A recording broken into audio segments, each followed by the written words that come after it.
What is up, Bitcoiners? It's CK, and I have another episode of the Bitcoin Magazine podcast. This time, I sit down with longtime Bitcoin podcaster Anita Posch, a member of the Let's Talk Bitcoin podcast network, part of the BTC Media family.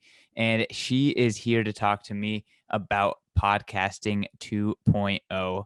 For those of you not familiar with podcasting 2.0, it has been invented by the maker of the original podcasting format, Adam Curry. Adam is the first person to combine an RSS feed with MP3 files to create the phenomenon that is podcasting. He is known as the podcasting godfather, or the podfather, if you will.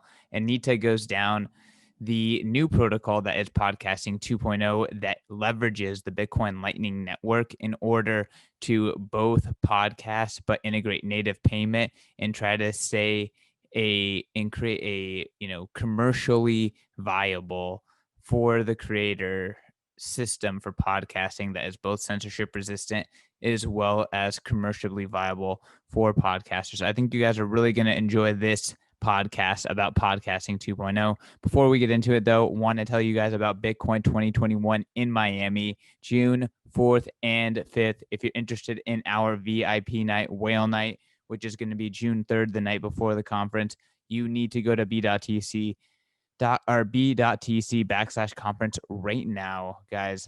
Bitcoin 2021, it's going to sell out. Everything is going to sell out. You heard it here first. It's going to sell out. It's kind of like Bitcoin. It's better to buy it now and be glad you have it when it moons than have it sell out and then be FOMOing and not able to get into the conference. So, more than 50% sold out on the regular conference, more than 70% sold out on Whale Night. The after party is 100% sold out. Like, guys, we're selling out. This conference is selling out. It's going to be something absolutely, absolutely special. You can use promo code Satoshi, that's all caps Satoshi, in either OpenNode or Eventbrite to get 10% off. That is a special promo code only for Bitcoin Magazine listeners and readers. Use promo code Satoshi to get 10% off. Get your ticket now. Ticket prices are going up in 14 days, and we are selling out. Don't be the sucker without a ticket. All right, let's get into this podcast with Anita Posch. Anita, welcome to the Bitcoin Magazine podcast. Really excited to have you. Hi, Christian. Thank you very much for the invitation. Yeah, absolutely. So for those who don't know you, Anita, why don't you introduce yourself? Yeah, sure. Thanks. My name is Anita Posch. I'm born in Austria and I still live here, but I think 2021 will see me going places, meeting Bitcoiners all over the world. And I started as a web designer and e-commerce team lead basically 20 years ago. So I was there when the internet came to Austria, and I got my first email account in, I think, 1995 or something. So I had this experience of dreaming and being fascinated by the open internet. That was the idea basically in the 90s. And so I started doing web design as a small business, as a solopreneur. And then I founded a small company in the space. And in 2006, we did an online marketplace for co-working spaces. That was at the time where in Austria, nobody actually knew what a co-working space is. So we had the idea that people can share their office room with other people, like small businesses. And we built the platform for that.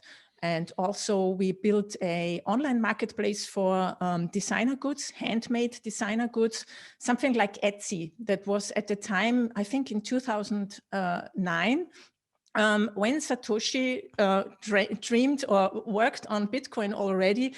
We were releasing an online marketplace in Austria. Yeah, as I said before, like Etsy. And all those years, I was working in the e-commerce space and in the creative industry. And I was always interested in living a self-sustained life with my own small business, Of course, I also had to work in bigger companies. These were my last jobs in that way. So I was working for a wholesaler. We did a complete e-commerce setup, preset, and that was interesting. But I also learned about the obstacles that you have in e-commerce with payment systems. Yeah, when we opened our online shop, we needed to pay about 2,000 euros upfront just to be able to use the payment provider services to accept credit cards. So that was before there was Stripe. And we had to struggle with all these like bureaucracy and red tape that there was. And therefore, I also was open for Bitcoin, I guess. So in 2015, I left my last employed job and decided I want to be self-employed again.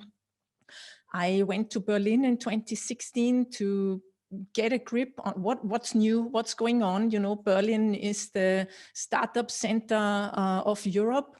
And funnily enough, I didn't find Bitcoin back then. It took me to 2017. I mean, I can remember, I think in 2013 or something like that, I heard of Bitcoin. But as most of We all us, have those experiences. we all had that. Went over right over your head.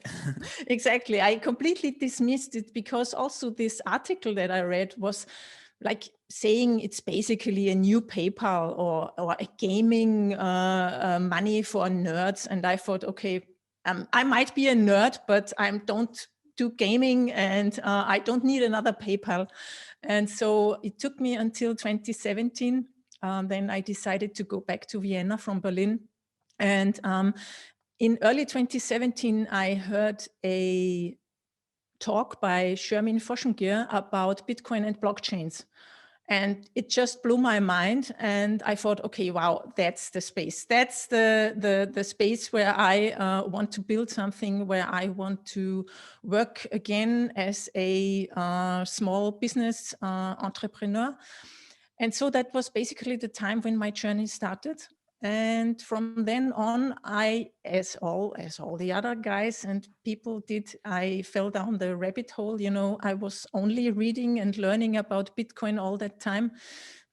And was learning a lot from podcasts, YouTube videos, Andreas Antonopoulos, of course. Then there is a free MOOC on the University of Nicosia, a massive open online course. And I did that to educate myself about Bitcoin and blockchains. Yeah, and then I started doing talks, online workshops, like in Austria, in Germany, and things like that. And from then, my podcast story basically begins because I thought, podcast. Before we get into the podcast story, yeah. So you kind of, you got orange pilled by this talk about Bitcoin and blockchain. You did some courses, you self-educated yourself. How did you come to the conclusion that it was Bitcoin, not blockchain? Because I mean, obviously you are a Bitcoiner and you understand that there's a fundamental difference between blockchain experiments and Bitcoin itself.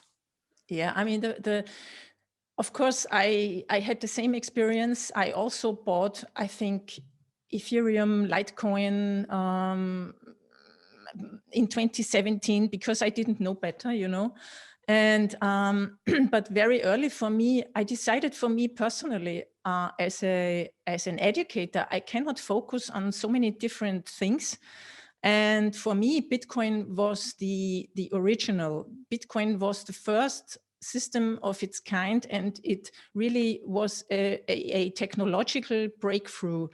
And I think nothing that came afterwards has topped that in any aspect, you know.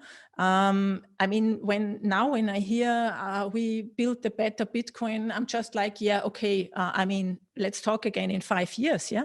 I mean, Bitcoin is the only, excuse me, cryptocurrency that has this long history. And also so many people, developers and very intelligent people working in the space for a motive that's more than I want to be rich. You know, these people really want to change the world. And I think Bitcoin has the best properties from all open blockchains. I mean, maybe one day another open blockchain comes and has something better, but then still I think that the Bitcoin community will integrate that. Yeah, I mean, Bitcoin is developed, but it's not over. It's in development all the time. And I like also the approach to go slow but secure. And so, yeah, I think also the consensus model is great. And everybody who says Bitcoin is not decentralized, it's not true. It's decentralized. Yeah. So It's basically, overwhelming decentralization. yeah, exactly. And it's really the only cryptocurrency that gives those values or properties like being uncensorable, being open, permissionless to the people globally. And Yeah. I believe in this money from the people for the people. That's my basic interest in that whole thing. Yeah. No, that I like that take a lot. And I mean, Bitcoin is the impotence for all the other things to be built. They, Yeah, they they can't they exactly. cannot overtake Bitcoin because they need Bitcoin. It's Bitcoin enables them. Yeah, exactly. It's their origin. And I also don't like these takes, like to take the name of Bitcoin and build something different and say it's Bitcoin. I mean, it's not Bitcoin, you know. You're free to choose the name because there's no trademark on it. But I don't think that's an honest thing to do. No, no, absolutely not. But with that being said, Bitcoin is like this open, permissionless thing, so it does demand a little bit more, I guess, personal responsibility, self education. So, you don't have any like protective trademarks or anything like that to stop you from being fooled, right? So yourself need to not be a fool, in order to kind of Exactly. safely navigate through the Bitcoin space. Anita, let's talk about the Anita show. And after that, the impotence for you coming on this show, which is podcasting 2.0, the future of podcasts, which is being driven by Bitcoin. Yeah, that's true. Yeah, okay. So I started podcasting in 2018 because I thought it would be a good marketing channel for me to promote my seminars and my book. I wrote a beginner's book in German for how to hold and safely use Bitcoin. And I had the opportunity or the great the luck to speak with Andreas Antonopoulos in Vienna in 2018, and also I met Seyfdin Amus, who presented his book, The Bitcoin Standard, at Bitcoin Austria, which is a non-profit organization in Austria supporting the distribution of knowledge about Bitcoin, and I'm also a board member there. So we had Seyfdin in our room, and I asked him afterwards if he would give an interview, if he would do an interview with me, and also Andreas said yes. So that was basically a big start, yeah. The first 2 episodes with those guys, and from then on, I also had the feeling that was the time in 2018 we were in the bear market again, and the interest from people to be educated about Bitcoin really declined. And I also realized the companies that paid me for talks, they were only interested in blockchain. And I was like, I don't want to talk about blockchain. I want to talk about Bitcoin. Bitcoin is the thing, you know. And so I decided, okay, maybe I can earn a living through podcasting. And that's why I focused on it. And my podcast has the goal to educate the general public about Bitcoin. So I try to be not too technical with my guests. And also it's for Bitcoiners, because I think I bring in new faces, people from all over the world. I had a special about Zimbabwe and Africa last year. And I think I focus a lot on things that are left out otherwise. No, absolutely. And I'm a big fan and listener of the Anita Posch Show, formerly Bitcoin and Co. But one of my favorite things about your show is that you go out of your way to curate and find the voices that aren't heard, that are using Bitcoin in Africa, across the world. And I know you've even highlighted folks in LATAM as well. So, you've done a lot of work in kind of, I feel like a lot of Bitcoiners, they only see part of Bitcoin, and you are showing them the other sides of Bitcoin that they're not seeing. And it's just so important to get a complete picture. Yeah, I think it's incredibly important to tell also the stories of people in Zimbabwe, or now I've coming up a show about Bitcoin in Afghanistan and in Pakistan, and to tell the stories of the people who really need it. We are always talking about how the price will rise and what the big companies do, what the traders do. For me, that's not the interesting part. For me, the interesting part is really the Bitcoin that enables supporting human rights and free speech and business for people who are otherwise completely unbanked and left out of our system. And I think that's a very important part of Bitcoin, and I want to show that.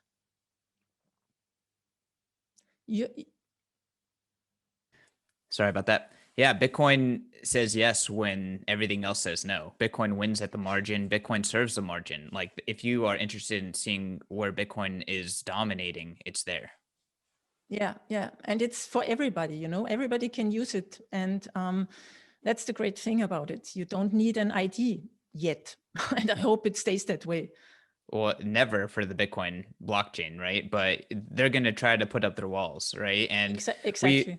I think there's a good place to kind of segue into podcasting 2.0. Just earlier this week, we're seeing calls from AP News saying that American, domestic extremists are using podcasts as a loophole around the thought policing across all tech and media that's happening right now. I'm not trying to make a comment on this, what is being censored, but I'm making a comment more on censorship in general and calls for censorship and kind of blocking down these forms of communication. Podcasting inherently by itself is a relatively decentralized and third party free medium, but there definitely are 30 third parties in the original spec. Can you talk to us about podcasting's history, why podcasting 2.0 is created? Yeah, sure. So you're right. Podcasting, I think, is one of the last pillars of digital independence. On the one hand side, you have email.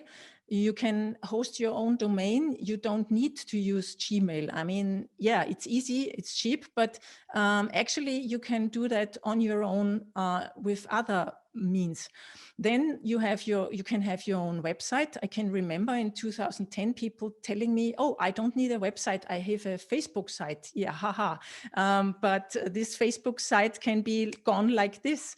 And also the third part, or this third pillar of digital independence, is podcasting, because I host my podcast on my own web hosting service. Most of the Bitcoin podcasters, and I wonder why that is, host on Anchor or Libsyn or other big podcasting services, which I understand because it's convenient to do that. But on the other hand, if Libsyn decides they don't want to have Bitcoin podcasts anymore, then they turn you off. Yeah. But my podcast, I would need, so the company is in Germany that's hosting my website and my podcast. So basically they would need a decision from the court or something that they should shut down my podcast. So in my instance, it can't happen that they just turn me off like that, because I'm not only on Facebook or in any closed garden of these big companies. And that's the great thing about podcasting. But more and more, as we see with Spotify, for instance, with these deals, Joe Rogan is only exclusively on Spotify, also Michelle Obama and all other people. We are seeing these walled gardens also coming into the the podcast space. And I think that's dangerous because, of course, then podcasts can be censored too, and not censored by a general consensus, but censored by the tech companies. And I think that's the big problem, because there are rules about free speech. You cannot say everything by law. So I think the big problem with all this deplatforming is that the big tech companies suddenly decide what is free speech and what is okay and what is not okay to say. Well, it's not about free speech. For them, it's about liability. So it's a completely different Yeah, it's a completely different legal consideration. They're not considering free speech. They're considering, will the government come down on me for any liability based on what's put out here? And it's just easier to turn off than to deal with the problem or whatever. yeah, that's true. But basically, I think there should be another. This should be another kind of content moderation, where we agree on a consensus in a way. I mean, I know this is something. It's a big problem. I won't solve that, but I just think it's not okay that way. And also in podcasting, we have this model that. I mean, many podcasters do it just for fun or on the side, and they don't need or want to earn anything with doing a podcast. I see it as a business. It pays my rent. And then you have sponsors, of course. And those sponsors tend to get more professionalized, and they also want more than of you. For instance, I read from a podcasting network. They were in the US. They were founded in 2015, and they built a real podcasting network and thought, wow, that's great, our business model is working. And they say on their website in 2018, the sponsors wanted ever more. They wanted more return on investment. They wanted more data about their listeners, and they wanted more decision in the content that was hosted on the podcast. And in 2020, these fellas shut their company down because of that. So basically, every sponsorship can be a form of censorship. That's the way Adam Curry phrases it. Because if, for instance, I would say something that annoys many, many people, then those many, many people could go to my sponsors and say, hey, you shouldn't sponsor her because she's saying this and that, and we don't like that. I think that happened a lot of times to Peter McCormack from the What Bitcoin Did show. And so basically, all those ads, they are not good for the listeners and also not good for the hosts. And the podcasting 2.0 model has the idea of you only pay what you like to pay for that, what you take value, like it's called the value from value model. So if you like my podcast, you can pay me, you can donate. And in podcasting 2.0, this is enabled with Bitcoin payments over the Lightning Network. So basically, you listen to a podcast and at the same time, you stream money to the host. And you can also, that's the fascinating thing about, you can also automatically pay the developers of the app or your co-host or anybody you like, and this is everything working automatically. And I think that's a great way to go forward for content creators, not only in podcasting, but also in other spaces of digital content creation. Yeah, so I think that's the way to go. So, I mean, kind of talking about podcasting 2.0 in practice, what does it look like right now? Personally, I'm on Sphinx Chat. It's a beta app created by Paul Ito. Bitcoin Magazine has a small community there. The Bitcoin Magazine podcast pumps into there. People are joining. People are streaming sats, giving boosts. But kind of curious for people who are just hearing about this right now. Like they're like, oh my gosh, podcast 2.0. Like, can you tell us a little bit more about how to actually get involved? Yeah, I mean, I would say it's something more for Bitcoin enthusiasts and people who have at least a little knowledge about how to install stuff, how to use code a little bit, because basically you need a Lightning node. There are two possibilities, or more than two, but the basic possibility is one: you can rent a Lightning node from Sphinx, from the guys who make the Sphinx app, or you can use your own Lightning node that you have at home, and you connect it to the Sphinx app on your phone.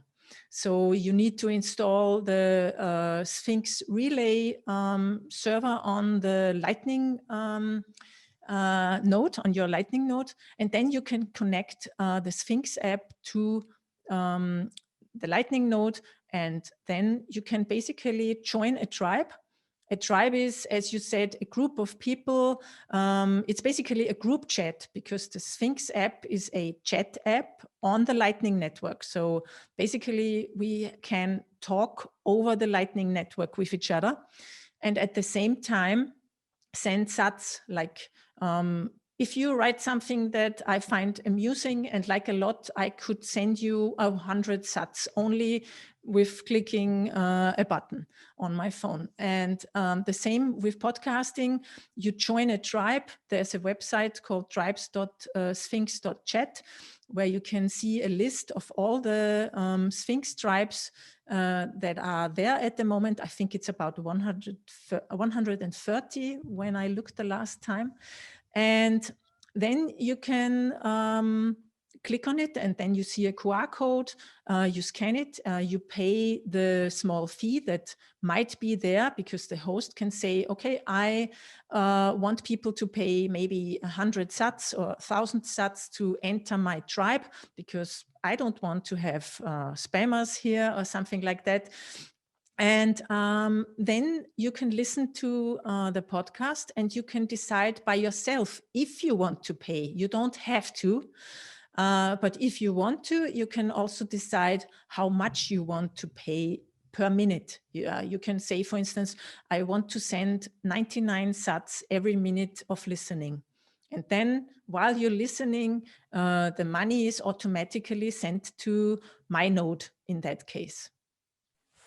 Yeah, yeah. I mean, let's just preface that we are very much in the experimental and enthusiast UX stage of this, but the fact that this is happening is exciting, because let's fast forward 2 years. Where is this going to be? There's gonna this chat infrastructure is going to probably be a one-click install on every single Lightning node instance.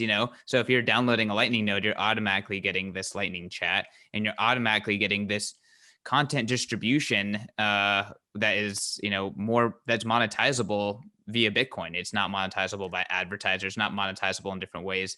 So it is very bullish to see this infrastructure get rolled out. Yeah, that's the one thing where it's very early. That's true. And the other thing is we are not dependent on Sphinx app in that case.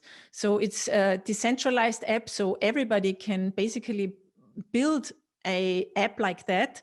And so I think innovation is really going on here, because everybody can do it.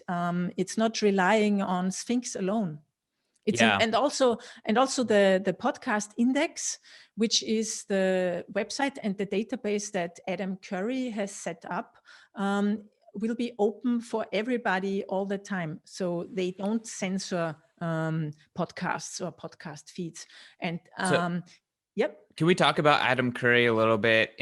For those of you who don't know who he is, he's kind of like the godfather of podcasting. He's also a hardcore freedom fighter and now Bitcoiner. And he's, now pushing this podcasting 2.0 and kind of, this freedom of speech and podcasting movement. Can you kind of talk about what he's doing, how he's involved in this?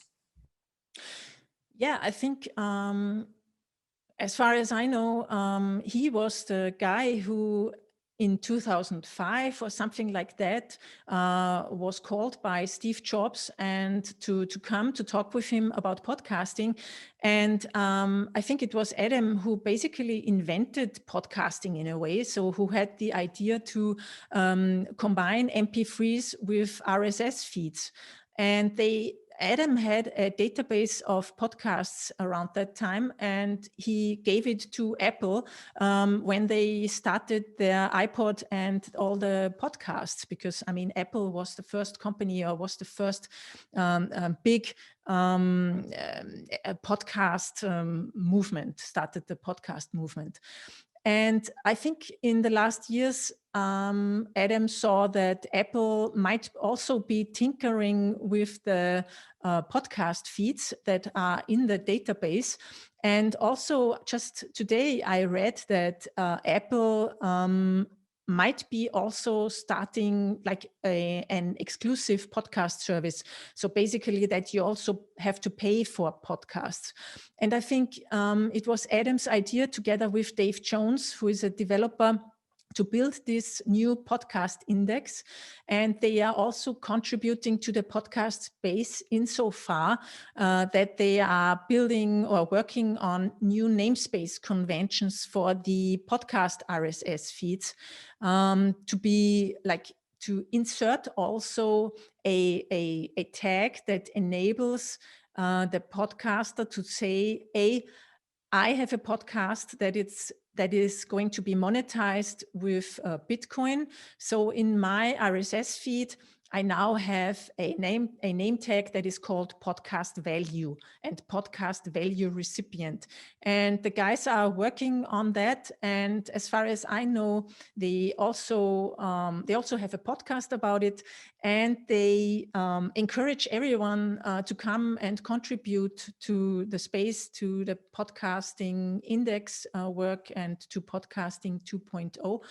And Adam is really driving this development together with Paul, who you mentioned before, and to enable a decentralized and self-sustained podcasting ecosystem in the future. So how does Adam plan to get his podcast index adopted, right? Because I mean, for those of you familiar with like a DNS server, that's kind of what a podcast index is. It's just a place to see, where all the podcasts are, or where are all the RSS feeds that are streaming these MP3s. And you kind of need an Apple or someone else to start using that or reference that for it to kind of get network effects. Is that correct or no? I'm honestly not sure if I would need that, because I mean, I can look up the podcast index and search for podcasts. I can then take the RSS feed and put it into my podcast player. So basically, I see it as a source for podcasts, a backup in a way, maybe, of podcast RSS feeds. I'm not sure, I'm not informed about that, how they want to go forward there. Gotcha. Maybe I should get him on and ask him about those strategic questions. Awesome. Well, I kind of want to pivot the conversation and talk a little bit more holistically, right? I feel like if you were to zoom out about podcasting 2.0, Bitcoin, and in general, it's really about self-hosting. And this is something that you mentioned about, Bitcoin Magazine is not self-hosting this podcast. We use Libsyn. That's our service provider. You are self-hosting your podcast. Can you talk about self-hosting and like what that means for like the future of a more decentralized and censorship resistant internet? Yeah, I think it's very important. I mean, and we see more and more services coming up, like Mastodon, for instance, the Twitter alternative. Yeah, you can take the Mastodon software, go to your web server, install it, and you have your own kind of Twitter on your server that you can open for everybody.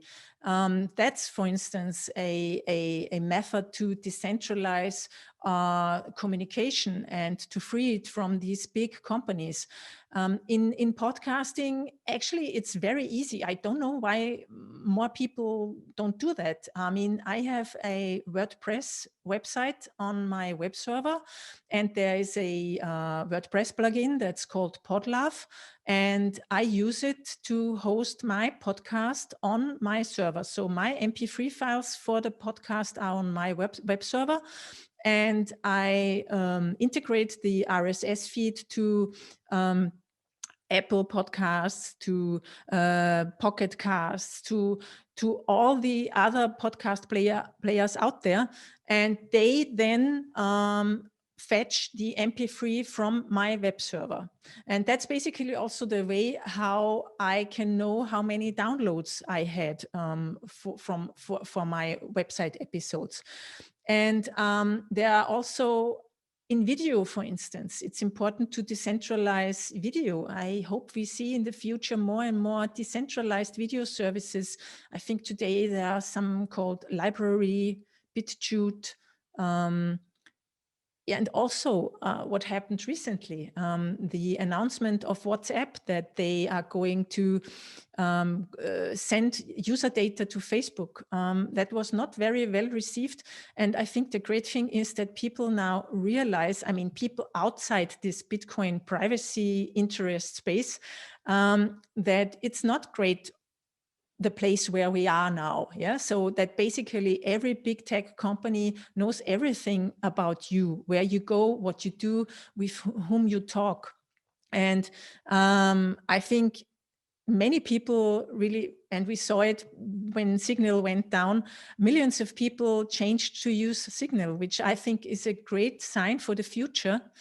I think going forward in 10 years, we might look back and say, how has it happened that we let them have all of our data? Because with Bitcoin and decentralized technologies, it will be possible, or it's already possible, to own your own data. You know, I think we need decentralized profiles so that we are not walled in like on WhatsApp and on Facebook and on Twitter. And when they Even Signal right now, we're still a little walled in.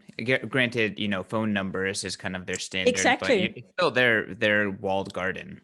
Exactly, that's true. Yeah. So it needs to be even more decentralized. And I think it would be great if we as individuals would have the possibility with our private keys for our social identity to move from service to service like Yep. we want to. Yeah. And to get our data and to control who can read which kind of data of my life. Or yeah. Yeah.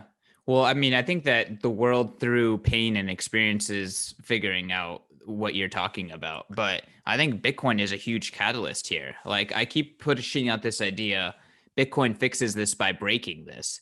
But like sometimes Bitcoin just straight fixes this by solving a problem. But sometimes Bitcoin's existence breaks our current system. Like the way that we're doing security on the internet is just not sufficient for Bitcoin stuff. Like Bitcoin, if you need to protect a secret, you need far, far more robust security. So anything that is less than that is handling Bitcoin is going to get wrecked. So I feel like, in terms of like hosting your own Bitcoin stuff, in terms of like that helping you host your own email server, your own whatever, like I definitely feel like Bitcoin is definitely a catalyst there, which is exciting to me.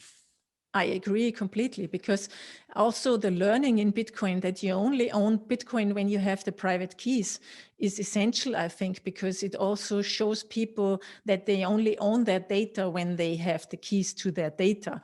And also what you said about security, yes, and people, and also me, I learned so much in the last 3 years about computer security, using a burner phone, using different email addresses for my personal security, and even more with the recent Ledger hack. I mean, wow, Two-factor yeah. authentication.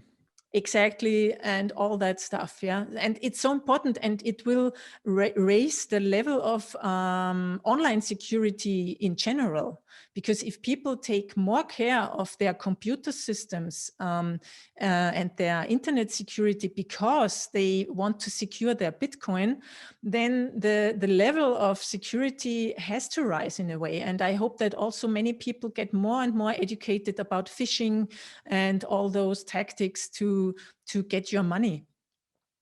Yep. It's funny how like simple things can make you exponentially harder to attack, right? Like using Mm. different emails, having a password manager, using app-based two-factor authentication or a UB key, like things like that. Even here's one in America, you can put a pin on your SIM card or your virtual SIM card. So if someone switches or turns off your phone, they have to put in the pin to activate the SIM. Otherwise, and it locks out. And guess what? They all every SIM card has a default PIN password of 0000, and Hmm. the password is set to off. All you have to do is turn that on, change the password to something that and then all of a sudden you can't be trivially SIM swapped, no matter what the provider does. Like these small little things make you so much more anti-fragile, and Bitcoin definitely teaches you that. Mm, exactly, that's true. Yeah. So Anita, I feel like this is a good place to kind of wrap up the podcast. This is a great time for your last word. This is a chance for you to kind of give your final message to the Bitcoin Magazine audience and plug yourself. Oh, yeah, great. Thanks for that. Yeah, please come and listen to my podcast. I think I have very, very interesting stories to tell and my guests. And I'm also doing more educational stuff now on my video on YouTube, like doing tutorials on how to use a wallet securely and stuff like that. And I also have Anitas Weekly. Every Friday, I send out a short email with the best stories of the week in Bitcoin from my point of view. That can be something funny, a funny quote, or just interesting stories and educational content. And yeah, you can find my podcast and me at anitaposch.com. That's Posch with a C in between the S and the H. And yeah, thanks for having me. It was great. Yeah, absolutely. And guys, make sure to hit up Anita. Anita, you should create some self-hosting and Sphinx chat tutorials as well. I feel like that would be greatly appreciated by the Bitcoin community. Yeah, that's. I actually have a YouTube video, a presentation of podcasting 2.0 with Sphinx and the Lightning Note, how to set that up on my YouTube channel. Awesome. Okay, Bitcoiners. Well, if you like what we talked about, make sure to check that out. And Anita, again, thank you for coming on. Bitcoiners, make sure to self host, run a node, figure out how you can self host more of your life. Bitcoin Magazine is about to start hosting a Mastodon instance, and we've started posting our content there. And yeah, I mean, it's exciting to see the buildup of the self hosted future. So make sure to follow me at CK_snarks. Make sure to follow the podcast at Bitcoin Magazine. Go to bitcoinmagazine.com. And yeah, peace, love, and have a good one, y'all. Bye.